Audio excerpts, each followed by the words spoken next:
예, 말씀으로 돌아가 보면 지난주에는 어디에 관해서 말씀을 전했는지 기억하십니까? 네, 11조에 관한 말씀을 드렸습니다. 11조를 최초로 드린 분이 누구라고요? 최초로 드린 분이 아브라함. 네, 아브라함이 조카 롯이 포로로 끌려가 가지고 전쟁을 통해 가지고 승리하고 돌아왔죠. 전리품도 많이 챙겨 가지고 돌아올 때에 이 제사장 멜기세덱이라고 하는 분이 축복해 줬을 때에 10분의 1을 바친 것이 11조의 효시라고 할 수 있죠. 창세기 14장의 내용이었고요. 신명기 12장을 통해 가지고 11조의 사용처, 11조 헌물은 구약에서 어떻게 사용되었느냐 하면 첫 번째가 레위인들의 생계를 위해서, 레위인들, 제사장들. 왜 그렇다고요? 땅 분배를 못 받았기 때문에 12지파 다 땅 분배를 받았지만 레위 지파는 제사장 지파이기 때문에 성전을 관리하고 제사를 집례하고 하나님의 일을 해야 됐기 때문에 땅 분배를 아예 안 해줬어요. 그러니까 11조를 통해 가지고 생계를 유지했었어요. 그래서 레위인들의 생계 유지, 생활을 위해서 사용되었고, 그 다음 레위인들이 성전을 유지하고 보수하는데 또 11조를 사용했고, 또한 사회적인 약자, 고아와 과부들, 객들, 어렵고 힘든 사람들을 보호하고 구제하고 그들의 복지를 위해서 중세 때도 그랬고, 사회복지제도는 교회가 제일 먼저 시작했어요. 지금은 뭐 그렇게 많이 담당은 안 하고 있지만, 특히 교회는 오른손이 하는 일을 왼손이 모르게 하라고 해서 조용히 하고 있지만, 이렇게 11조는 하나님 영광을 위해서 사용이 됐었습니다. 또한 말라기서 우리 3장 10절을 통해 가지고, 지난주에 시간이 짧아 가지고 좀 상세하게 말씀을 못 드렸지만, 말라기서에 11조를 해서 하나님을 시험해 보라고 한 내용이 왜 했다고요? 왜? 하도 이스라엘 민족들이 11조를 안 하니까, 말을 안 들으니까, 하나님께서 너무너무 답답해서 복을 주고 싶은데 뭔가 통로가 있어야 되거든요. 그래서 그 복을 주시기 위한 방편으로 니들이 11조를 해서 하늘에 쌓을 곳이 없게끔 주나 안 주나 하나님을 시험해 봐라, 이렇게까지 하나님께서 말씀을 하셨어요. 그래서 이 11조 헌금은 하나님께서 우리들에게, 이스라엘 민족들에게 복을 주시기 위한 통로로, 방편으로 사용하셨다라고 보시면 되겠습니다. 그래서 구약에서의 내용은 주로 이렇게 사용이 됐는데, 신약에서 예수님과 오늘 고린도 후서 누가 썼죠? 고린도 후서 누가 썼나요? 사도 바울이 썼어요. 사도 바울. 사도행전에 나오는 오늘 5장의 내용, 이 내용은 사도 베드로를 통해 가지고 신약에서의 헌금은 어떻게 해야 되는가, 특히 헌금할 때에 주의사항이 있어요. 주의사항. 오늘 아나니아와 삽비라 부부를 통해 가지고 이 헌금할 때에 주의사항을 꼭 기억해야 돼요. 왜냐하면 아나니아와 삽비라 같은 경우는 헌금 밭을 팔아가지고, 밭 팔았으면은 꽤 큰 돈일 것 같은데 헌금하고도 어떻게 됐어요? 죽음을 면치 못했어요. 예. 정말 놀라운 사건이에요. 그래서 우리는 이 신약에서의 헌금 생활은 어떻게 해야 되느냐에 관해서 말씀을 나누려고 합니다. 그러니까 결론적으로 말씀을 드리면 헌금 어떻게 해야 되느냐 하면요, 자유롭게 하되 믿음대로 하는 거예요. 예. 특 11조는 사업하는 사람들은 뭐 세전입니까 세후입니까? 예? 월급 받으면은 생활비 떼고입니까? 아니면 전액입니까? 뭐 이렇게 막 따지고 세세하게 바리새인들 같이 생각하는 사람들도 많이 있는데, 신약은 율법 시대가 아니고 성령 시대이기 때문에 내 믿음대로 형편대로 자유롭게 하는 게 헌금의 원칙이라고 결론부터 말씀드립니다. 그래서 이 부분을 사도 바울은 고린도후서 오늘 9장 본문을 통해 가지고 헌금을 어떻게 해야 되는지 아주 상세하게 알려주고 있어요. 그래서 이대로만 하면 됩니다. 첫 번째는 어떻게 하라고 했어요? 5절에 보면 헌금은 미리 준비해라. 미리 급하게 막 예배 드리는 동안에 막 옛날은 잠자리채라고 하잖아요. 헌금 함을 이렇게 돌리잖아요. 예. 그때 막 준비해 갖고 하는 분들도 있는데, 그렇게 하면 안 된다. 예. 미리 준비해서 헌금을 드려야 된다.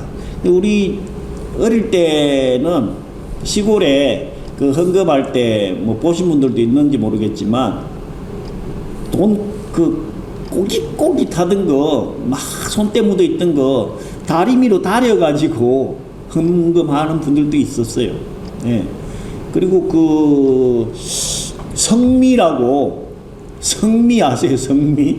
옛날 목회자들이 쌀이 없어가지고 먹고 살기 힘들어가지고 천으로 돼 있는 보자기를 하나 줘요.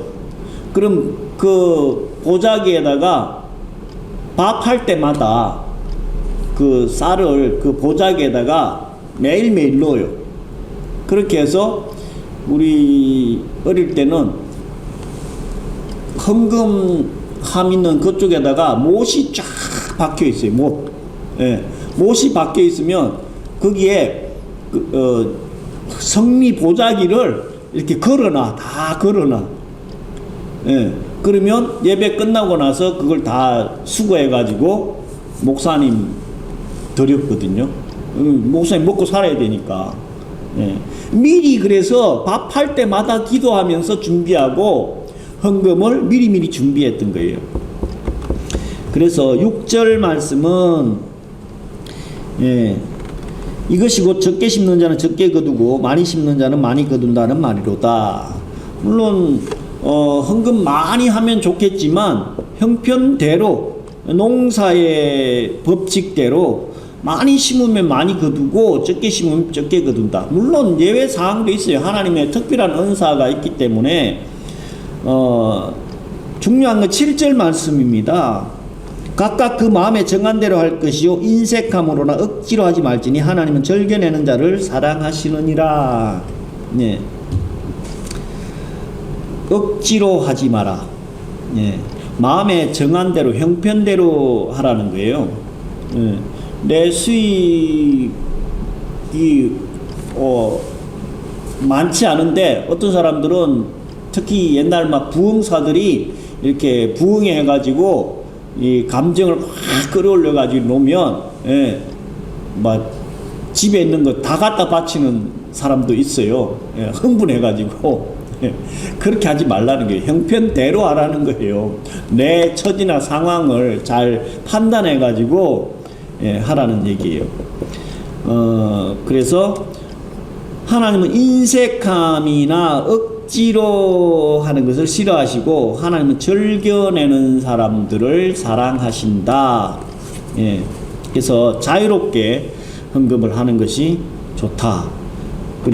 그러면 그 헌금을 통해 가지고 8절은 하나님의 은혜를, 하나님은 능히 모든 은혜를 너에게 넘치게 하시나니 이는 너희로 모든 일에 항상 모든 것이 넉넉하여 모든 착한 일을 넘치게 하려 하심이라. 네. 제가 계속 말씀드리는, 하나님은 공짜가 없다고 최소한 30배, 60배, 100배라고 했잖아요.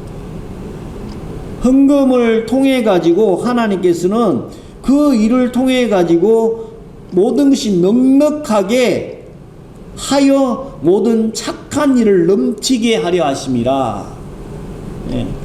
헌금을 통해서 하나님은 복의 통로로 열어주신다고 했고, 그래서 그 사람들에게 넉넉하게 착한 일을 많이 할 수 있게끔 선순환을, 선한 영향력을 계속 끼칠 수 있게끔 만들어 주신다, 이 말씀이에요. 9절 말씀, 그가 흩어 가난한 자들에게 주었으니 그의 의가 영원토록 있느니라 함과 같으니라. 이 말씀 놀랍지 않나요? 가난한 자들에게 준 것은 그 의가 영원토록 있대요. 영원토록. 그냥 사람한테 도와준 거 이런 것들은 뭐 고맙습니다로 잠깐 끝날지 모르지만 하나님의 주시는 물질로 가난한 자들에게 주는 것은 영원토록 하나님께서 기억해 주신대요. 그럼 어떻게 하면 될까요? 어려운 이웃들, 가난한 자들 도와주면 하늘의 상급으로 쌓인다니까요. 이 동네도 노숙자들이 꽤 있고요. 전철을 가끔씩 타면 저기 일산 쪽에 가면 꼭 거기 삼송에서 저 원당 가는 그 사이가 엄청 길거든요. 한 5분 가까이 가는 것 같아. 꼭 거기 가면 종이 돌리는 사람이 있어. 도와달라고. 그럼 어떻게 해야 될까요? 그 한 칸에서 여러 명, 한 20, 30명 되겠죠?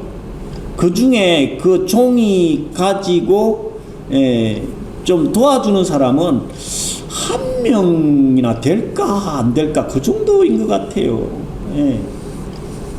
그래서 그런 상황은요, 무슨 상황이냐면 여기 말씀대로 그 의가 영원토록 하나님께서 기억해 주신다는 상급받는 기회라니까.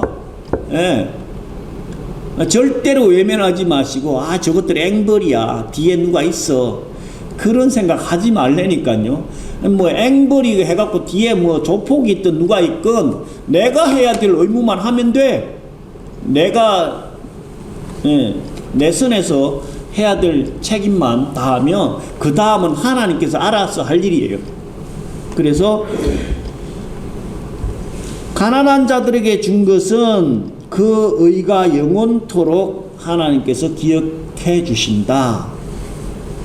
그래서 10절은 다시, 심는 자에게 씨와 먹을 양식을 주시는 이가 너희 심을 것을 주사 풍성하게 하시고 너희 의의 열매를 더하게 하시리니 너희가 모든 일에 넉넉하여 너그럽게 연보를 하면 그들이 우리로 말미암아 하나님께 감사하게 하려는 것이다.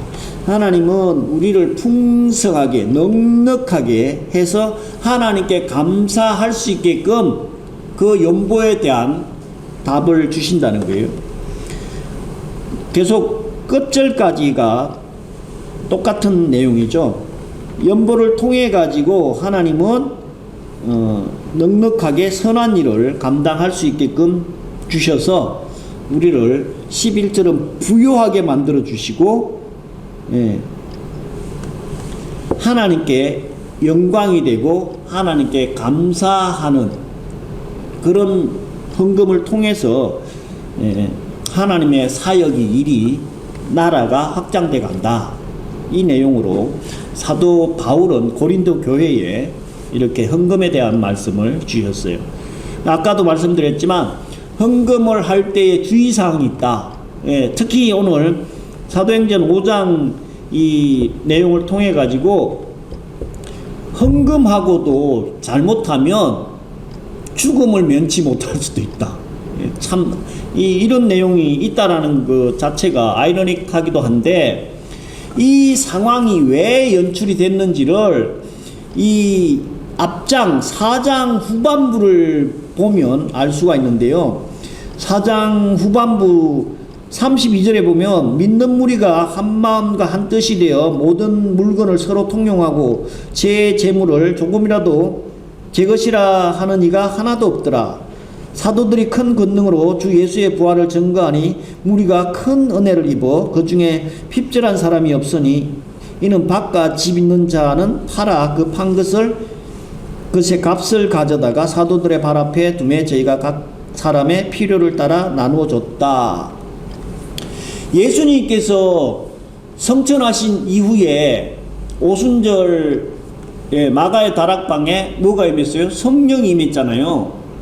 그래서 이 남아있던 사람들이 성령이 충만해가지고 사랑의 공동체로 같이 생활을 했어요.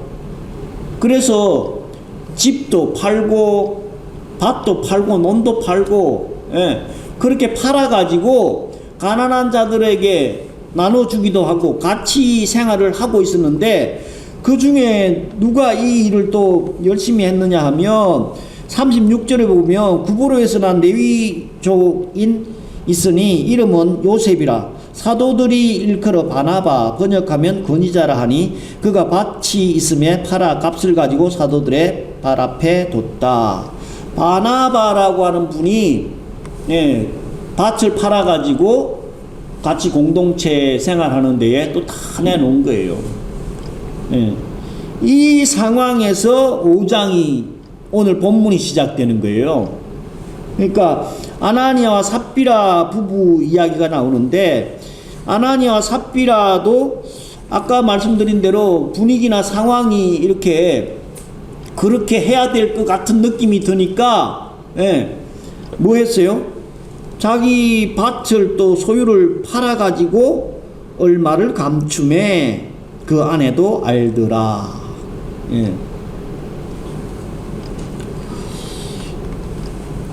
밭을 팔고 땅을 팔아 가지고 헌금한다는 게 결코 사실 쉬운 일은 아니에요.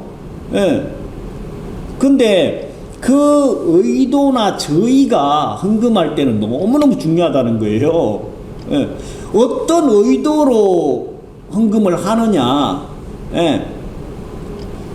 그래서 이 아나니아와 삽비라는 지금 죽음의 상황까지 간 걸 보면 사람들은 속일 수가 있는지 몰라도 사도 베드로와 하나님은 속일 수가 없었다는 거죠.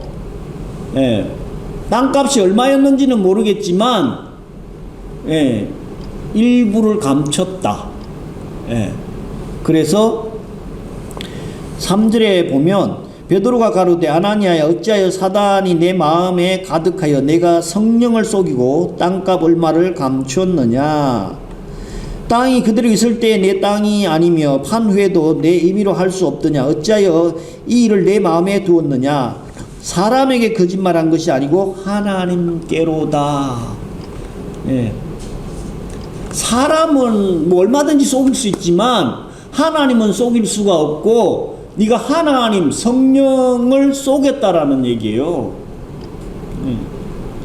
그래서 이 헌금을 할 때 가장 주의해야 하는 게 뭐냐면요, 위선이래. 위선.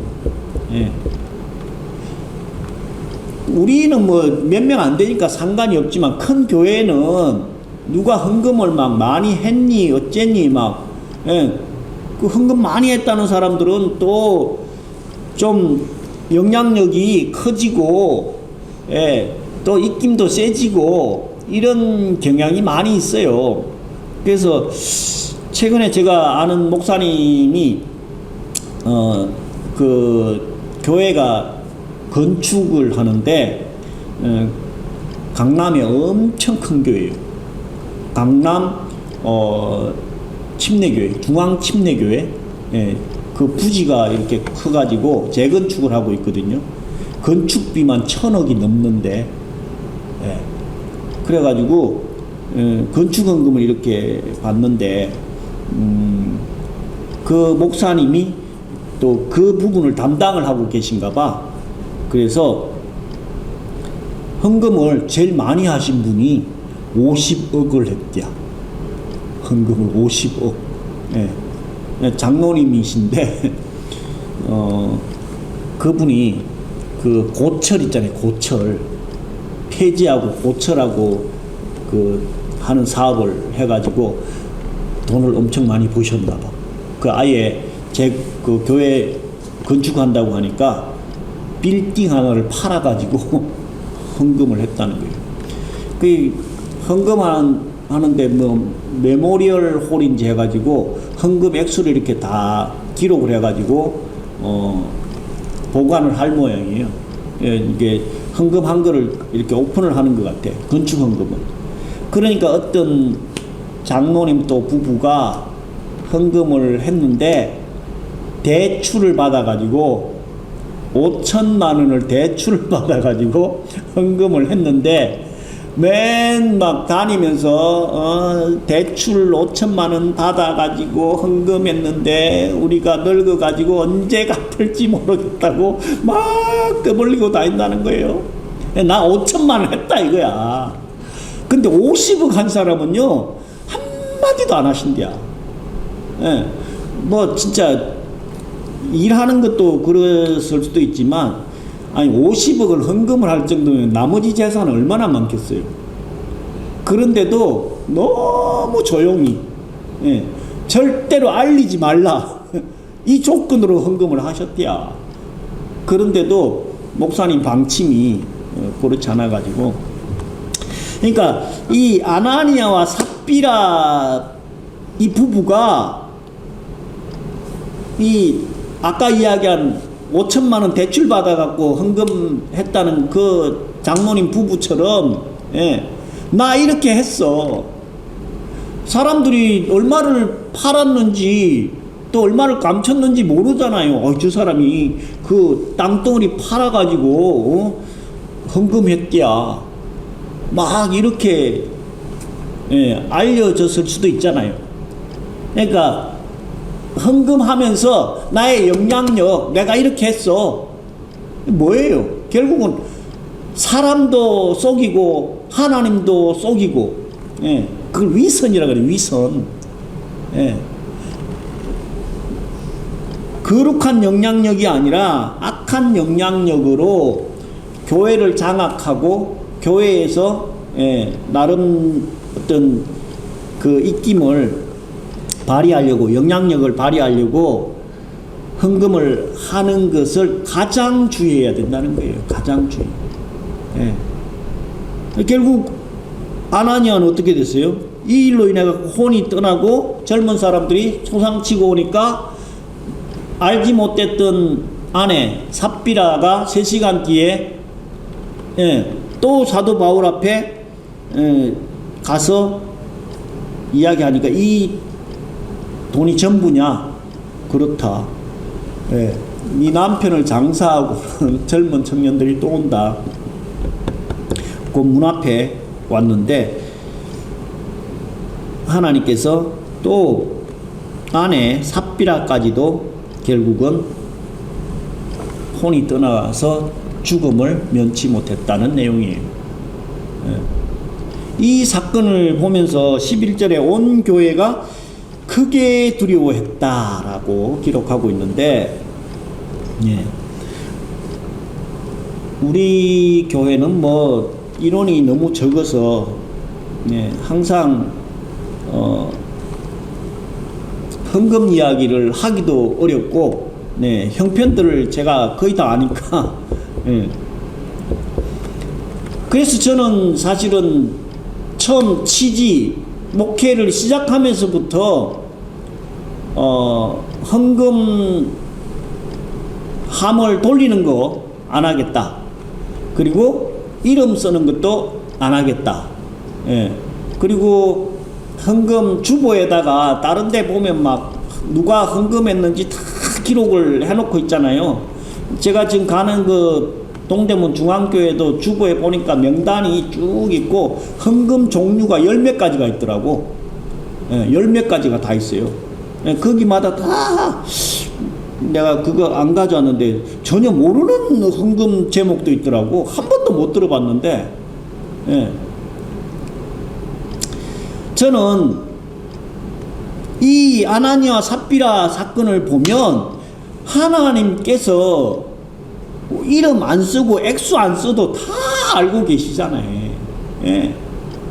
그래서 이 헌금 설교를 준비하다가 그 유튜브에 보니까 분당 우리 교회 이찬수 목사님 똑같이 그 헌금함 안 돌리고 이름 안 쓰고 그 다음에 그 직분자들한테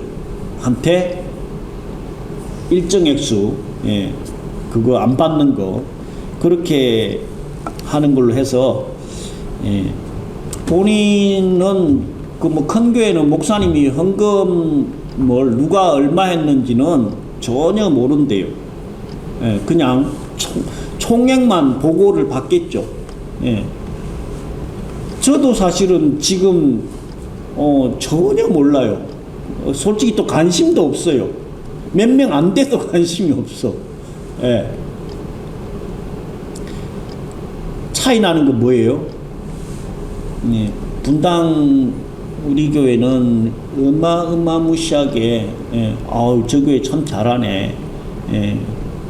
그래가지고 그 교회로 그냥 몰려갔잖아 사람들이. 나는 똑같이 하는데 왜 안 되지? 나도 똑같이 하는데도 결국 헌금은 하나님께서 하나님 나라에 다 차곡차곡 다 기록하고 계시고 알고 계신다라고 저는 확신하거든요. 아까 흩어 가난한 자들에게 구제한 것은 영원토록 그 일을 기억하시겠다고 말씀하셨잖아요. 헌금할 때에 가장 주의할 것은 위선적으로 하면 안 된다. 그리고 이 계산해가지고 하나님과 거래하듯이 조건부로 해서도 절대로 안 됩니다. 내가 이렇게 헌금하면 하나님께서 얼마를 복을 주시겠지. 그렇게 안 주네? 그럼 상처받아가 떠난 사람들이 많이 있거든요. 하나님하고는요, 절대로 거래하거나 계산해가지고 조건부로 헌금하면 절대로 안 된다는 거. 그래서 이 세속적인 가치가 자꾸 교회 안에 들어와 가지고 그것이 가장 큰 문제인데, 아나니아와 삽비라는 하나님의 공동체를 세속적으로 생각하고 세속적으로 헌금해서 빼고 드렸기 때문에 결국 부부가 같이 혼이 떠나는 어려운 상황이 됐는데, 우리도 매주 헌금할 때에 헌금에서 누가복음 21장 2절에 보면 예수님께서 가부의 두렙돈을 가장 많이 했다라고 말씀하셨거든요. 헌금은 액수가 중요한 게 아니에요. 액수도 절대 평가지 상대 평가가 아니라는 거예요. 누가 얼마 했으니까 많이 했니 적게 했니가 아니라 내 처지나 상황에서 가장 감사한 마음, 정성을 담아서 드리는 것이 예수님께서 과부의 그 두렙돈, 지금으로 환산하면요, 한 4-5천 원? 한 끼 밥 먹을 정도의 양이거든요. 그 정도가 가장 많이 했다. 그래서 헌금은 액수보다도 우리의 마음과 정성, 믿음을 담아서 하나님께 드리는 믿음의 표현이다. 그리고 마태복음 6장 3절에 보면 구제할 때에 오른손이 한 것을 왼손이 모르게 하라고 산상수훈에서 예수님께서 말씀하고 있잖아요. 그래서 근데 요즘은 뭐 오른손이 한 거 왼손이 꼭 알게 하는 사람, 또 오른손이 하지도 않은 걸 왼손이 했다라고 주장하는 사람도 있어요. 매주 하는 헌금 어떻게 하면 좋을까요? 우리의 마음과 정성을 담아서 아까 고린도후서 9장 5절부터 15절까지의 말씀대로 절겨 하나님을 사랑하고 감사한 마음으로 정성을 담아서 하나님께 드릴 때에 하나님의 놀라운 은혜와 복이 임한다는 거 잘 기억하셔서 내 처지와 상황 믿음대로 자유롭게 많이 하셔서 하나님께 영광이 되고 하나님의 놀라운 복이 임하는 저와 여러분 되시기를 예수 그리스도의 이름으로 간절히 축원드립니다. 기도하겠습니다. 주님 감사합니다. 오늘 아버지 하나님께서 지난주에 이어서 이번 주까지 헌금에 관해서 말씀을 주셨습니다. 이 말씀 잘 기억하여서 아버지 부르는 그날까지 정말 정성을 담아 우리의 마음을 담아 하나님께 감사하며 헌금할 때에 하나님의 놀라운 사랑과 복을 충만하게 받는 우리 마라나타 샬롬의 근속들 삼아 주시옵기를 간절히 바라고 원하오며 우리 주 예수 그리스도로 감사하며 기도 올려옵나이다. 아멘.